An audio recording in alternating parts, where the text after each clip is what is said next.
دنیا نیوز میں خوشامدید، میں ہوں وہاب حسن۔ ہیڈ لائنز آپ جان چکے۔ بلیٹن کے آغاز میں سب سے پہلے آپ کو خبر دیں گے، غزہ میں جنگ بندی معاہدے پر عمل درآمد شروع۔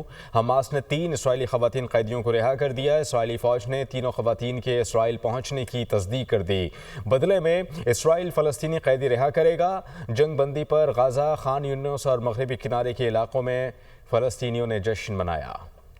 غزہ میں کئی گھنٹے کی تاخیر کے بعد جنگ بندی کا عمل شروع۔ حماس نے 3 اسرائیلی خواتین قیدیوں کو رہا کر دیا۔ اسرائیلی فوج نے تینوں خواتین کے اسرائیل پہنچنے کی تصدیق کر دی۔ حماس نے اسرائیلی مغویوں کو انٹرنیشنل ریڈ کراس کے سپورٹ کر دیا۔ ریڈ کراس کی ٹیم حماس کی قید سے اسرائیلی مغویوں کو لینے کے لیے پہنچی۔ جنگ بندی معاہدے کے تحت اسرائیل بھی فلسطینی قیدی رہا کرے گا۔ اسرائیلی قید سے رہائی پانے والے فلسطینیوں کی فہرست میں 69 خواتین اور 21 بچے شامل۔ رہا کیے جانے والے فلسطینی قیدیوں کا تعلق مقبوضہ مغربی کنارے مشرقی یروشلم سے ہے۔ جنگ بندی پر عمل درآمد شروع ہوتے ہی غزہ میں خوشی کی لہر دوڑ گئی۔ فلسطینیوں کی بڑی تعداد گھروں سے باہر نکل آئی۔ فلسطینیوں نے گلیوں بازاروں میں جشن منایا۔ جنگ بندی معاہدے کا اعلان ہوتے ہی اسرائیلی فوج نے غزہ کے علاقوں سے انخلا شروع کر دیا ہے۔ میڈیا رپورٹس کے مطابق جنگ بندی کے بعد ہزاروں فلسطینی پولیس اہلکار غزہ کے مختلف علاقوں میں تعینات کر دیے گئے ہیں۔ امدادی سامان سے بھرے 200 ٹرک غزہ میں داخل ہو گئے۔ سامان اور ایندھن سے بھرے مزید سینکڑوں ٹرک رفح بارڈر پر موجود ہیں۔ معاہدے کے تحت جنگ بندی کے دوران روزانہ 600 امدادی ٹرک غزہ میں داخل ہو سکیں گے۔ ڈونلڈ ٹرمپ امریکہ کے 47ویں صدر کے عہدے کا حلف آج اٹھائیں گے۔ موسم کی شدت کے باعث حلف برداری کی تقریب روٹنڈا ہال میں منعقد ہوگی۔ تقریب میں 600 افراد کی شرکت متوقع ہے۔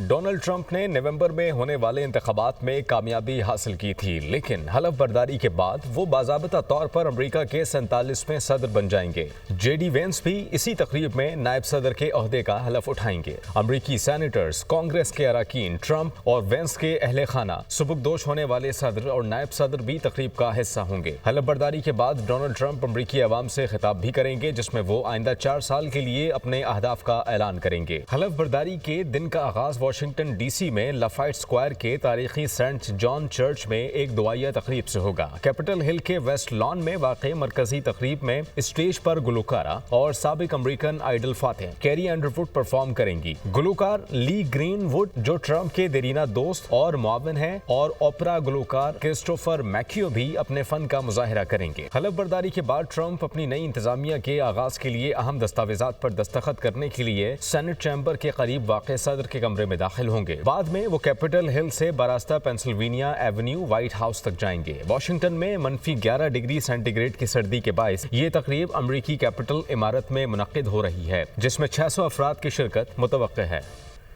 وزیر اعظم شہباز شریف اور صدر مسلم لیگ نون نواز شریف کی ملاقات ہوئی۔ وزیر اعظم شہباز شریف کہتے ہیں کہ معاشی حالات بہتر ہو گئے، حالات مثبت سمت کی طرف گامزن ہیں، جبکہ صدر مسلم لیگ نون نے کہا کہ ملک کے لیے سب کو اکٹھا ہو کر چلنا ہوگا، مذاکرات میں ملکی مفاد کو سامنے رکھا جائے۔ جاتی عمرہ لاہور میں وزیر اعظم شہباز شریف کی صدر مسلم لیگ نون میاں نواز شریف سے اہم ملاقات ہوئی۔ سیاسی صورتحال اور مذاکرات سمیت اہم امور پر تبادلہ خیال۔ وزیر اعظم شہباز شریف نے اب تک ہونے والے مذاکرات بارے تفصیلات سے آگاہ کیا۔ ذرائع کے مطابق وزیر اعظم شہباز شریف نے صدر مسلم لیگ نون کو بریف کیا کہ معاشی حالات بہتر ہو گئے، حالات مثبت سمت کی طرف گامزن ہیں، ملک کی معاشی بدحالی دور کرنے کے لیے حکومت کی کوششیں رنگ لائی ہیں، مہنگائی کے گراف میں خاطر خواہ کمی آئی ہے۔ اس موقع پر صدر مسلم لیگ نون نواز شریف نے کہا کہ ملک کے لیے سب کو اکٹھا ہو کر چلنا ہوگا، مذاکرات میں ملکی مفاد کو سامنے رکھا جائے۔ مسلم لیگ نون کے صدر نواز شریف نے مہنگائی میں کمی اور عوام کو ریلیف کی فراہمی کے لیے حکومتی اقدامات پر اطمینان کا اظہار کیا۔ آگے بڑھیں گے۔ سیکرٹری جنرل پاکستان تحریک انصاف سلمان اکرم راجہ کہتے ہیں کہ لکھ کر دینے کو تیار ہیں کہ القادر ٹرسٹ فیصلہ اڑ جائے گا۔ پروگرام ٹونائٹ ود سمر عباس میں گفتگو کرتے ہوئے سلمان اکرم راجہ کا مزید یہ بھی کہنا تھا کہ پنجاب حکومت کی مجال نہیں کہ ٹرسٹ پر قبضہ کر سکے۔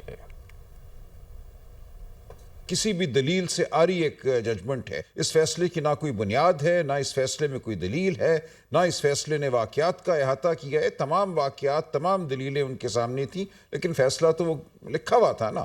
ایک لکھے ہوئے فیصلے کو انہوں نے پڑھ دیا یا اس پہ دستخط کر دیے۔ بڑی معمول کی کانفیڈنشیلٹی ڈیڈ دستخط کرائی جس میں کچھ بھی نہیں ہے۔ میں نے آج نہیں پہلے بھی پڑھی تھی، آج پھر پڑھی ہے وہ ڈیڈ۔ ایک طرح سے درخواست ہے کہ قانون کے مطابق اگر ضرورت ہو تو اس کی تشہیر کیجئے، ورنہ نہ کیجئے۔